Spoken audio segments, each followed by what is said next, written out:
Please relax.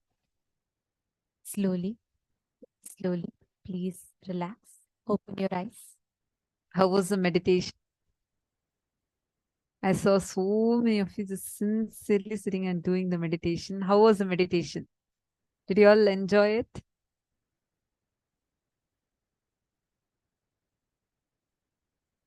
So many of you. Wow. Understand now with this meditation, you will be able to manifest the powers. See, if you are here for the very first time, we request you all, you can be seeing the power manifestation, but you will start manifesting powers only after the initiation from Swamiji. Even if you have done one program and got one initiation from Swamiji, that is enough. Ma Chetana is saying, yes, first time attending from the beginning. That's wonderful. See, now if all of you are here, even if you're here for the first time, but you have done some other program before, got an initiation before from Swamiji, it's totally fine. You can manifest. But if you all are here for like brand new, very, very first time, then we highly recommend you all to just wait, because now you need the initiation from Swamiji to start the power manifestation. You all can sit, be a part of it, but you would not be able to manifest. All those who have received the initiation from Swamiji before, you all will see how the power manifestation starts manifesting through you. And this power, when you do this meditation, it literally awakens your third eye, your ability to see without the need of your physical eyes. And for you to be able to harness your inner potential, inner the Kundalini Shakti in you. Every one of you that are sitting here, today we're all going to be experiencing that intense awakening of the third eye. Just this manifesting through this power, you will start learning how you can harness this power inside of you and how you can manifest it. So we request every one of you, all the participants, to sit with us to manifest this power. And in order to be able to manifest this power of the third eye, the first thing we're all going to be doing is understanding the science behind it. See, now that Swamiji has awakened, Swamiji explained, right, that God minus third eye is man, man plus third eye is God. It literally gives us that experience of the divine. The science is very simple. It is like how a phone, when you connect a phone to the internet connection, it opens you up to so many possibilities, is it not? If it's like if I gift you the latest release iPhone, and then I gift that to you, but I don't give you the user's manual. I don't teach you how to connect to the internet. But if I just give that to you, and you also think, oh, such an expensive phone, very nice, and use it just for calling and messaging, is that the right use of the phone? Absolutely not, right? Same way, our body is having so many powers that is inbuilt with. We have so many extraordinary capabilities that we can, but without knowing the science, without understanding how we can manifest it or how we can experience it, we're all stuck. It's like we all use a whole smartphone to just call and message people. This awakening of the third eye literally is like opening up of those powers in us, where Swamiji like enables us to harness our own higher potential, what we can manifest. The reference to third eye can be seen in various scriptures, in so many different scriptures in Sanatana Hindu Dharma. Actually, this third eye, like we call it as the pineal gland. Like we have an internal organ called as the pineal gland, right? But the pineal gland itself is not a third eye. Pineal gland is a region where a third eye exists. And researchers show how the pineal gland also has these rod cells and cone cells, the same cells that's found in the eyes is there within the pineal gland also.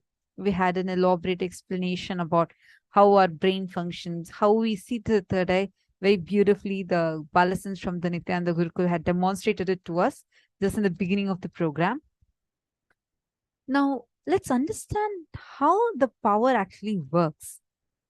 See, this can be found in various Puranas, like the Shastra Pramanas, the scriptures, the Vedas and Agamas refer to the existence of third eye, techniques to awaken the third eye, whether it's Vijnana Bhairava Tantra, Kularnava Tantra, all of these explain in detail, the Netra Tantra, these explain in detail, Paramashiva explains in detail how your third eye can be awakened. Like the Shastra Pramana is Kapalantar Nasya Tishtanmilita Lochanaha Kramena Manaso Dhadyat Lakshaye Lakshamuttamam. Here, it is very beautifully described how when you fix your mind on your inner space, when you fix your complete awareness on your inner space and center yourself with the idea that you are consciousness, that time you start manifesting the ability to awaken or start absorbing everything beyond the physical sight. Actually, there are so many scriptures that speaks about it. Not just actually every civilization goes to the point of awakening the third eye. They all seek for it because this is the seat of enlightenment. When the third eye is awakened, right? It is that one experiences enlightenment, and Hinduism has mastered the science of not just awakening, I'll say, even being like for us to be able to know the multiple uses of the third eye. And understand, Hindus have been adepts in this. We can find the references of how our ancestors have lived the science. For example, we all know Bhagavad Gita, Mahabharata, Bhagavad Gita. How many of you have heard about it or listened about it, like Swamiji's revealed in detail about Bhagavad Gita, revealing, decoding every single chapter? How many of you have listened to that? Great. Okay, wonderful. I see so many of you. Yes, understand. In that, in the 11th chapter, if you go to, the chapter is the Vishwarupa Darshana Yoga, how Bhagavan Krishna reveals his cosmic form to Arjuna. Just before he reveals that form, he tells Arjuna, Natu mam shakyase drashtum anenaiva svachakshusha divyam dadami te chakshu pashyam me yogamaishwaram. Bhagavan Krishna says, but you cannot see my cosmic form with these physical eyes of yours. He says, with your two eyes, you will not be able to see my cosmic form. And immediately he says, Divyam dadami te chakshu. I give you the divine third eye vision. Behold my cosmic opulence. And gives the whole Vishwarupa Darshan, his huge, glorious cosmic form to Arjuna. And Arjuna was able to see it. And he describes that the whole 11th chapter. It is through Arjuna's eyes. Actually, we are hearing from what Sanjaya, a charioteer sitting in the palace, using his power of third eye, is listening to the conversation between Krishna and Arjuna. And Arjuna is seeing through the third eye Bhagavan Krishna. And through that, we all are getting to know how Bhagavan Krishna's cosmic form looked like. Understand, this third eye science is not something new for us. And this, we have been living with the science, mastering the science in very powerful ways. We have been mastering this science of third eye. Actually, this one thing is what I want to touch. See, when we speak about third eye, in most of the places, it only tells us about awakening the third eye. But here, Swamiji is explaining to all of us how you can harness the power of the third eye. It's not just awakening. It doesn't just end with, okay, you are awakened. No. How do you harness? How can you use that in your day-to-day life? By you awakening third eye, what happens? Yes, you get heightened intelligence, you get intuition, but what about it? How can you use it in your daily life? That gap is what Swamiji is beautifully bridging. So all of these powers, all of you are going to be learning through the program is not just, oh, you're going to be awakening these powers. The most important aspect is how you can map these powers in your daily lives. How you can awaken these powers in your day-to-day lives. That is what you are going to be learning about as well. So all of you that are sitting here and that are you're all going to be experiencing and learning about how you can awaken this ability for you to see through the third eye, for you to have a breakthrough in the very way of you harnessing these powers in your day-to-day lives. Shall we all enter into this? See, the step, what exactly we are going to be doing is very, very simple. Now, all of you, all had just done the powerful meditation process, the third eye meditation process. And now just sit and you're going to close your eyes. Sit with your head, neck, and spine in a straight line. Close your eyes. Visualize Swamiji's third eye intensely. Chant the Mahavakya. And you can visualize literally a golden light entering inside of you.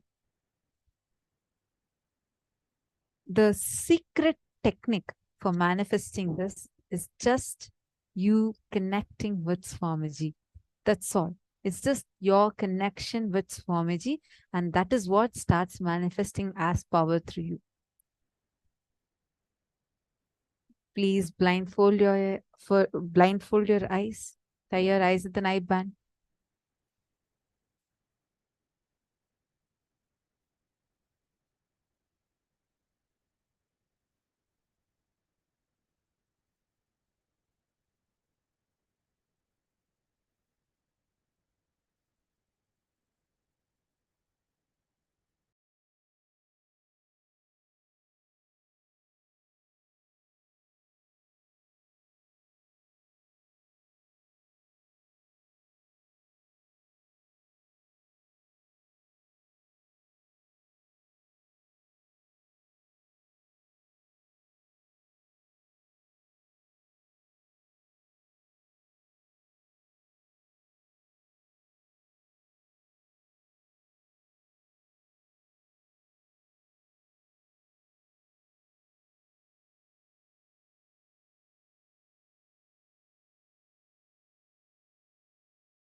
Every one of you to please tie your eyes, blindfold yourselves, and we will be projecting a picture. It can be anything.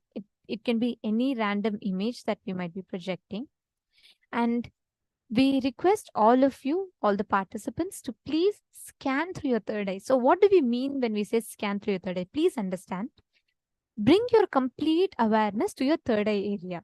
You just need to relax completely. Just make sure that there are no thoughts in your inner space. Thoughts leads to incompletion. So just make sure that there's no thoughts in your inner space.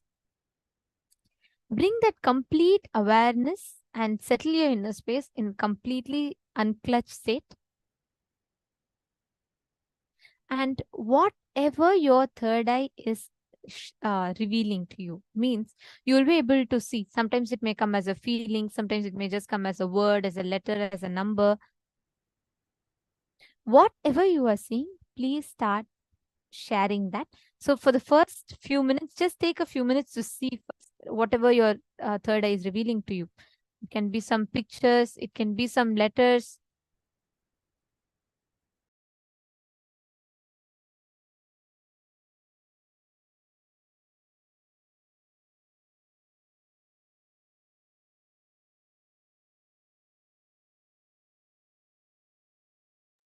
Now, chant the Mahavakya. Please sit straight. You're going to be seeing, it could be as patterns, it could be as shapes, colors, it can be anything different. Just scan through your third eye. Let your third eye show you whatever your third eye shows you. Just see it. It can appear, you may see as colors, you may see as pictures, you may see as letters. Whatever your third eye shows, please type it out.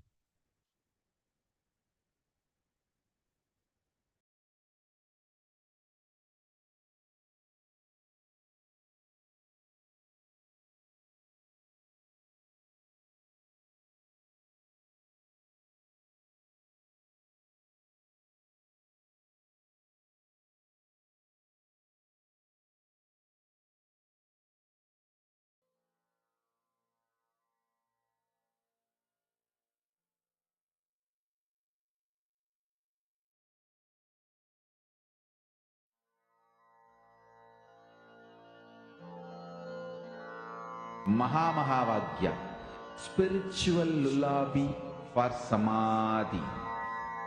And Suprabhatam, wake up call, wake up song for Paramashiva. For Paramashiva to manifest. With this one spiritual powerful cognition, chant this Mahamahavagya. Om Nithyananda Paramashivoham. Om Nithyananda Paramashivoham. Om Nithyananda Paramashivoham. Om Nithyananda Paramashivoham. Om Nithyananda Paramashivoham. Om Nithyananda Paramashivoham. Om Nithyananda Paramashivoham. Om Nithyananda Paramashivoham. Om Nithyananda Paramashivoham. Om Nithyananda Paramashivoham. Om Nithyananda Paramashivoham.